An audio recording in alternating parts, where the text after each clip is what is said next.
కనుమ పండుగ సందర్భంగా చాలా మందికి తెలియజేయడం ఏమంటే మా యువతను చూపించాం.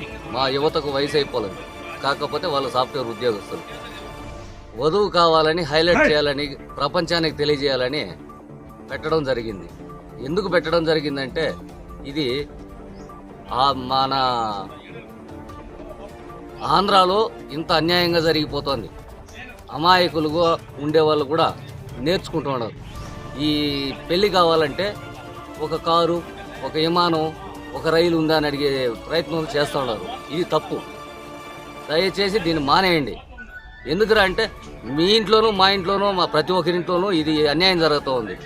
డబ్బుంటేనే ఏమీ జరగదు. కారు ఉంటే ఏమి చేయలేరు.